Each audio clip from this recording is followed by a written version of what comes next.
Welcome back to Hot Takes and Deep Dives. This is Jess, and I'm here with a special episode. I've invited my friend Semajh Bludson, who, listen, he is a pop culture savant, specifically Bravo. And Semajh, I really want to hand you the mic so you can share your reactions and your feelings on how Bravo has handled the Black Lives Matter movement, the firings, that happened this week over at Vanderpump, Housewives' comments and behavior during this. We're going through this mammoth cultural shift, and it's really shined a light on this little pop culture niche that we're all obsessed with. And just Semajh, I guess just to start, give us your stats, baby. Share your stats with the crowd. Where do you live? How old are you? Tell us what you do for work, and then we'll get into your faves, your fave housewives, fave franchises. Awesome, cool. So first and foremost, Jess, thank you so much for having me. Again, my name is Semajh. I am 25 years old, currently living in the DMV, the Greenbelt College Park area.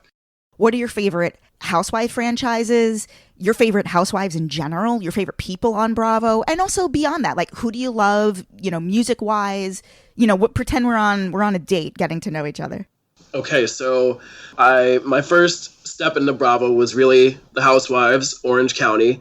But even before that, going back, my first true love for Bravo, and probably like one of my first awakenings into the pop culture world, was truly the one, the only Miss Kathy Griffin in My Life on the D-List. Yes. So I started with that, and then slowly as the housewife started to appear, I'm like, oh, what's this? Something else for me to get into. So I've been watching it really since day one, season 1 of Orange County. But my favorite franchise has to be hands down Jersey. I feel like they're the best. They get the least and they give us the most. They're always delivering. Teresa is my OG housewife. I'll never have a favorite that I love more than Teresa. So she's my number one. I do love all the cities except for Dallas. Dallas took me the longest to like. Love Potomac. Again, another slow one. Who doesn't love New York? If you don't love New York, I don't know what's left to say. Orange County, I think it's run its course, unfortunately, as many as these shows are, because, reality TV, we've been doing this for 10 years now. How many times are we going to hear the same story just changed over and over again? So, I'm curious to see where that's going to go. Do you watch Atlanta? Yes. Atlanta has always been a interesting watch for me because as a Black man, person of color, the way that it's been portrayed at times has been disappointing. So as much as I want to support, because it's one of the few franchises that does really deliver a full African-American cast, I feel like the way it's shown, I know it's a television show, it's just hard to watch at times, but it's definitely a good one for sure. Mm-hmm. And tell me, give us your music hot takes. Like, who do you love just artist-wise? Okay, yeah, so my pop music taste. I love my Katy. I love Lady Gaga, Rihanna, Britney. My favorite artist right now is definitely Charlie XCX. I love Betty Who. She's always been a favorite. Love Betty Who. That's not in the main. I mean, she's amazing, but she's still a tiny bit under the radar. But she's gonna pop in the next 3 years. Oh yeah, no, she's an icon. I just followed her on Patreon to give us our updates while she's away and not in the spotlight because of COVID. Mm-hmm. I'm just really down for any good pop tune. So I know Semajh because you're somebody who pretty much after every episode of the podcast that, I basically hear from you after every single episode, and it's so sweet. Like I get your hot takes. You're like, I like this one, you got to do more of this. Like you're so engaged with whatever the hell it is that I'm doing, whether, the deep dives on Britney and you're into the sort of offshoots that I do. So I do feel that we have similar tastes. So the biggest conversation that's going on is, what does Bravo need to do now? What do you want them to do? Were you disappointed in the delay in their speaking out in solidarity with the Black Lives Matter movement? Yes. So what I want from Bravo as a viewer, I want them to mean what they say and say what they mean. I feel like none of us never asked them to really, fire someone or call someone out, and especially under the guise of racism. If you're truly firing for racism, I need you to really stick to that, because one example I'll just give of that, of them not really caring about racism at all, the whole Brett and Max of it all. We saw those tweets, second episode in? In my opinion, if they really cared about racism, what we would have gotten right then and there was we have recently come into light of these statements. These two will not be returning after this season airs. We appreciate, your time, but no, they waited. They waited a long time. And also acknowledging the fact that we are taking action now by severely limiting their confessionals. They were scrubbed from the first half of the season, their confessionals, but slyly, like they didn't, Bravo didn't talk about it, because podcasters just noticed and started talking about it. It's questionable because, again, if you really cared about racism, you would have vetted every single new cast member. If you really cared about these things, they would have done the research to really go back and check to see who are we hiring, who are we bringing onto the network. Why did you shy away from Instagram and social media in general, in the past couple of weeks? One, seeing it was just physically draining, seeing as a black man, seeing the video of George Floyd, resurface again and again, seeing the video of Ahmaud being shot again and again, seeing Breonna Taylor being shot. It just became very surreal in that moment, like, wow, like this could happen to me. On the day, like the very first time we saw the George Floyd video, I was literally getting ready to go to Target to buy groceries, and I stopped. I'm like, you know what? I'm scared. I'm like, I can get shot going to Target. So just seeing all of that, and then on social media specifically, with the people I follow, seeing people either speak out or not say anything at all, it just made me feel very alone and isolated. And I'm like, I just need to unplug, step away. This is physically making me sick. And I think our strength, with COVID around still, our strength is everything we need right now. We need our health, we need our strength. So I'm like, this is not healthy for me. So I had to step away. What was your reaction to, let's talk about Andy. Andy has been a supporter of the Black community. Anybody who knows anything about Andy knows that he has been a staunch supporter of any marginalized group, and actually specifically the Black community. I personally think he was put in a tough position. I don't know why. It's confusing to me why he didn't speak out earlier. How did you feel about it? And how do you feel about Andy in general? I just question his power or lack thereof, because anytime specifically it's a cast member on the network or anyone in question, his first response is, you know what? I don't really work there. I just do reunions. I just host. I'm a fan just like you. I have no power. I find that not to be true, because he had one big blowout with Kathy Griffin, who was at the time like the monolith of the network, who was on everything, stand-ups, the show. They have one fight, and then she's scrubbed from the network. We never see her again. Not one rerun, nothing. So you can't tell me you have no control over programming when your network's previously biggest star before you is suddenly gone after you guys have one public fight. So I feel like he's not being 100% truthful when he says he has no control over programming. But even then, so like your 2 cents, you speaking out is going to weigh much more than 1,000 fans or 1,000 trolls on Twitter. So I feel like he kind of downplays that. And I get that because, he does work with a lot of these people. I feel like he just could be doing more in one way or another. Mm-hmm. Tell me about your personal experience, specifically as a Black gay man. Can you, I guess if you can share some examples from your own life, and then maybe are there any examples of people who you admire? I've experienced it my whole life very early on. In school, growing up in elementary school, I noticed that, the teacher would speak differently to the white kids. If any time there was like a discrepancy in the classroom between the white kids and the Black kids, I could just see the treatment right off the bat was very different. Anytime I got in trouble, because I'll be honest, I was a very mouthy kid. I didn't know how to be quiet. I always talked back, always had something to say.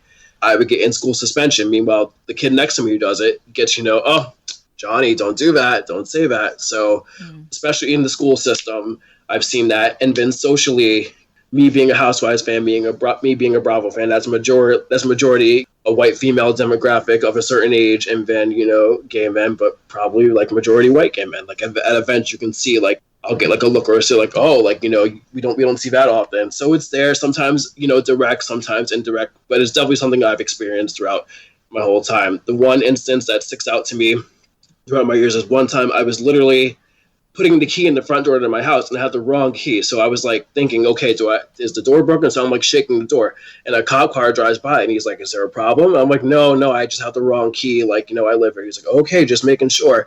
But even in that moment, I'm like, oh my God, I'm like, this cop might think I'm breaking into my own house. So it's definitely something I've experienced. I guess initially they did that like virtual panel on Race in America with Candy, Porsha, and Giselle from Potomac. Did you watch that? I did, yes. What did you think?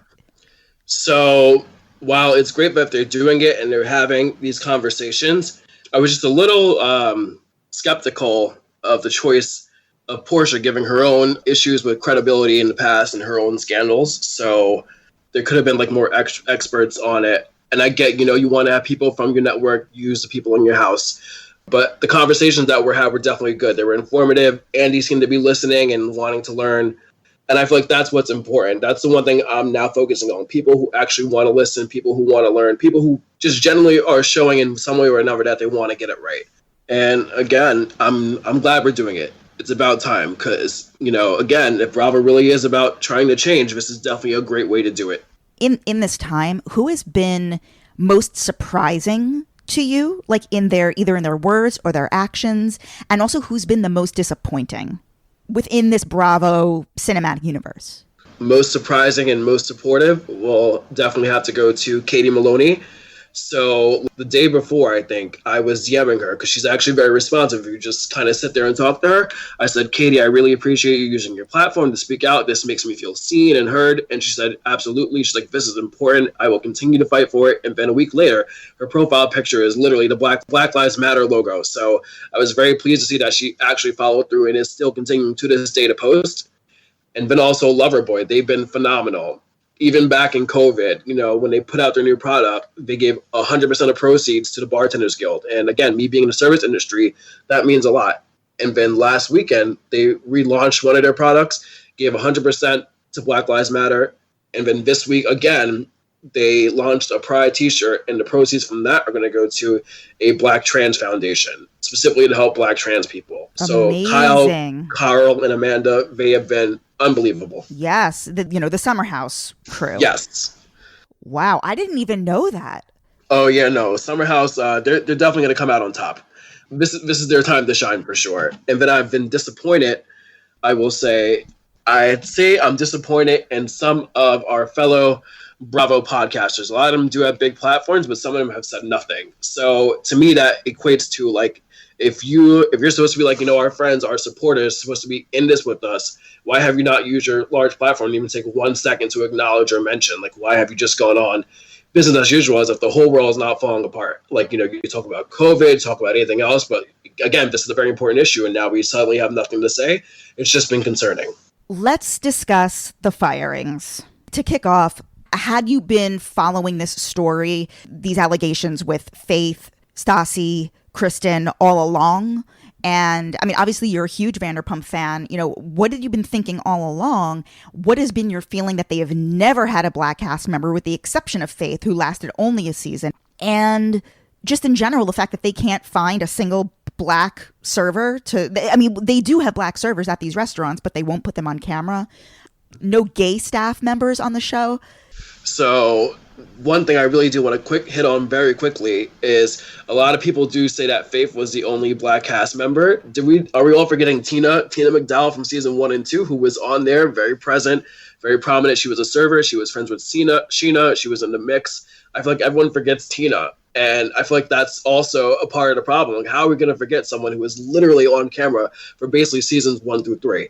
And specifically for the firings, it was extremely shocking because while I was aware of everything, I was away from social media for a week, so I was not aware that, Faith was doing press again and she was doing interviews. So when I came back, we were already in the midst of it. The first thing I saw when I was back looking onto my pages were the apologies from Stassi and Kristen. So I'm like in my head, oh, great. They're just talking about things that have happened in the past. They're trying to make change. I had no idea in that moment that this was in direct response to the interviews that were coming from, Faith's camp. So once it all clicked for me, I'm like, oh, okay, things have really popped off.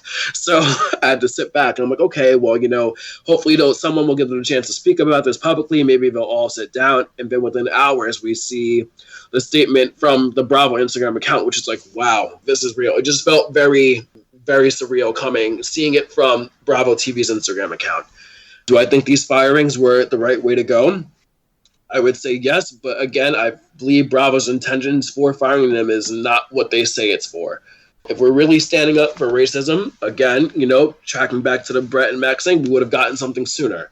If the whole network was about that, we wouldn't have half of our franchises for Housewives. We would have a lot of people missing from the mix. Most notably, I would say Jax Taylor, who's tweeting almost every day something new and horrific. So, if we're really, this network that stands for peace, love, and equality, how are we employing someone like Jax Taylor, someone like Brandy Redmond? If we're really calling people out for their bad choices, then you need to hold everyone to that same standard. But I feel like the difference between Stassi and a true racist, a true textbook racist, is that Stassi has shown time and time again, publicists or not, that she's willing to learn. Because I feel like if she really felt that way, she'd be like a Tommy Lauren, a Meghan McCain, doubling down, saying it again, standing firm on it, just repeating those same actions over and over again.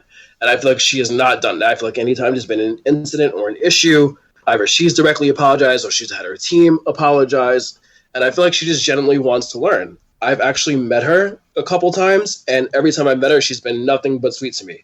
Actually, I was at her very last show for her podcast tour, and she remembered me. She's like, hey, I saw you last year at my book signing. She's like, I remember you. I'm like, no. I'm like, you're lying. She's like, no. She's like, I remember you. She's like, thank you so much for coming. And she took more questions from me in the Q&A than everyone else. Interesting. Is your point that, do you feel that she should have been fired? Or like I'm trying to get a sense of... So I feel like that's a tricky question, because personally, she's showing that she wants to learn, she wants to fix it, as opposed to, again, a Tommy Lauren who's going to double down and, down that hill all the day long. I feel like a person who's consistently showing, no matter how many times you apologize, when you're sorry, you apologize. The fact that she's apologizing shows she wants to get it right. So I feel like we should give people a chance who genuinely want to get it right. Sit them down with, someone like Porsha or Giselle and have them explain, so when you do this is the message you're sending. This is how you're making it feel, instead of firing them. It is unfortunate that we're not going to see that conversation happen, at least on Bravo. It might perhaps would have been a good opportunity for exactly what you're describing, have her film a conversation with her and a couple of Black cast members on Housewives or just on the network in general, and have sort of like a teachable moment. Because I'm sure there are a lot of people who are in Stassi's position, just privileged white girls who don't know any better, frankly. Right. And again, it's not our job to teach them, but if they're saying, hi, we want to learn, teach us, we want to listen, let them learn, give them an opportunity. And then if they continue down that path, then okay, absolutely, it's time to move on from that. But again, I just want to point out, she's had no incidents since 2018.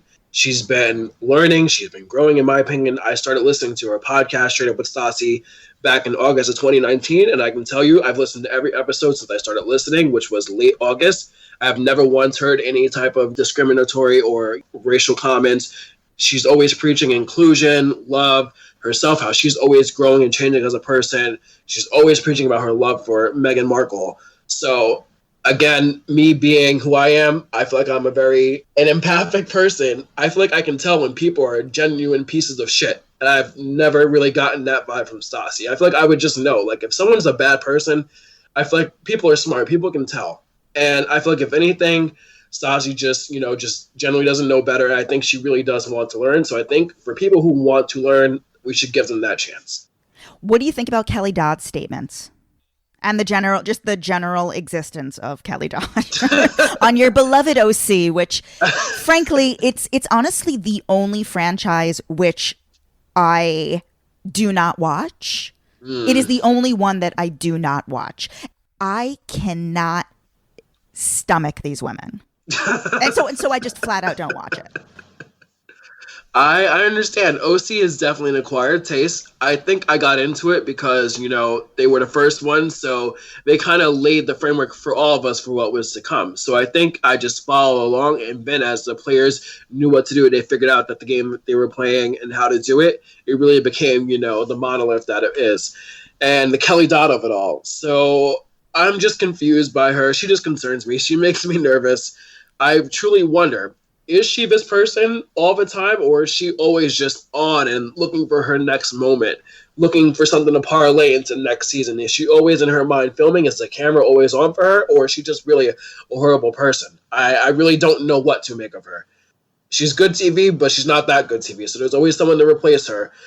I'm just concerned. What's your prediction on Jax and Kelly Dodd? Do you think they'll be axed? If Bravo's serious about their no tolerance of racism, and yes, they would be. I'm shocked that it's Friday now and we've heard nothing of the sort. So again, it just makes me question, Bravo, are you really concerned about racism, or are you more concerned about your ratings? Because the fact that, again, they spoke on the whole Stassi and Kristen thing on the day of the reunion speaks volumes, because that ended up being the highest rated episode of the whole entire season. So it's like, what's your ploy? I get it. You're a network. You're here to make money. You're here to be successful. But the timing of your actions and the choice of your actions just really raises some questions about what are your true motives. Because a Vanderpump producer said Bravo had zero intentions of firing Kristen or Stassi. They knew about it already for months. Like, that was not news to them. And someone said the only reason why they fired him because they felt pressured to do so after seeing MTV firing their star from The Challenge, that girl Dee, for her racist remarks. So they said they felt like their hands were tied. So again, another point proving that, maybe they're not really concerned about racism, and maybe it's more about ratings. Mm-hmm. Who do you look up to? Who do you admire? Whether they be, just like a prominent gay black man in pop culture. Like, immediately Karamo comes to mind. I've actually been following him since he was on The Real World. I've read his book. He has an unbelievable story of really coming through hardship and then later great success in life. Tell me, who do you admire?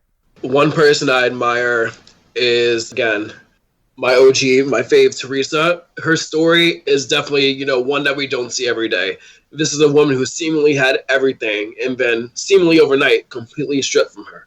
So the fact that she's been able to rebuild and take care of herself and her 4 daughters, and just we always constantly see her working every single day only for them, has really been the most inspiring thing. I can't imagine ever going to jail or having to, be in the court system, having to defend myself and my family for something that, I didn't even understand really at the time. So just watching her story, how she's always persevered, always fought through it, always came out on top, that's just been inspiring to me.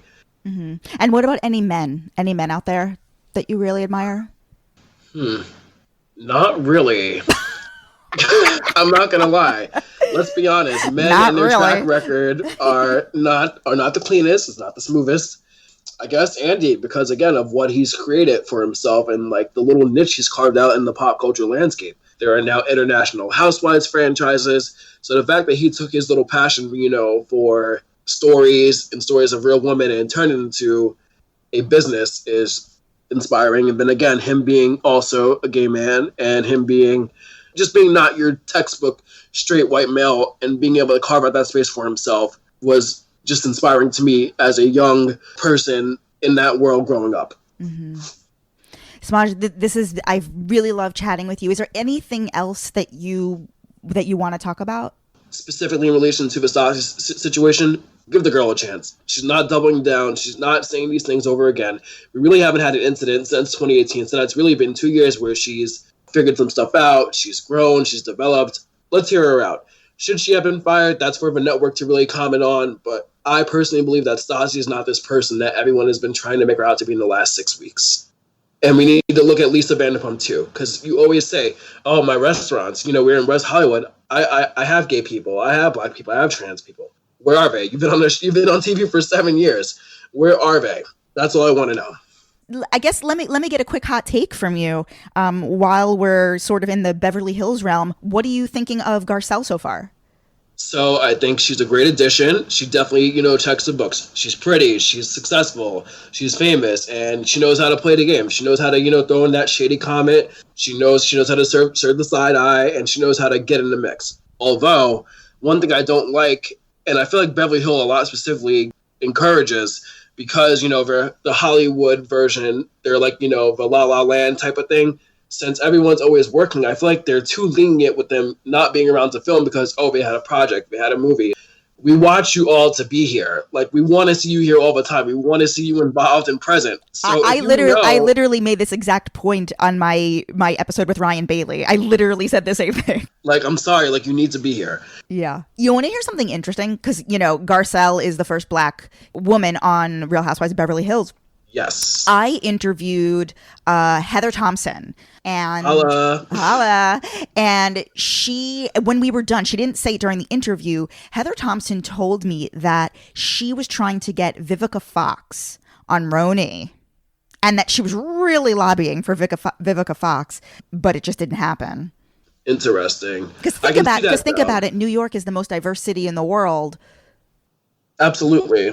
It's a little insane that we're only focusing on these Upper East Side women, with the exception of Leah. Honestly, I feel like Leah might be the closest thing we'll ever get to a person of color on Roni. But if they really do go in the direction of having Leah be our centerpiece, Leah will absolutely bring in her friends of color, her younger friends. So hopefully they are going in that direction. Like with that mid-season trailer clip last night, seeing Ramona saying cameras down, I feel like Bravo is still on this train of let's expose our OGs, let's show their real colors. So hopefully that's laying the framework to kind of transition out of that, old, rich, white, waspy environment and into what New York actually is. I think they're ready to change.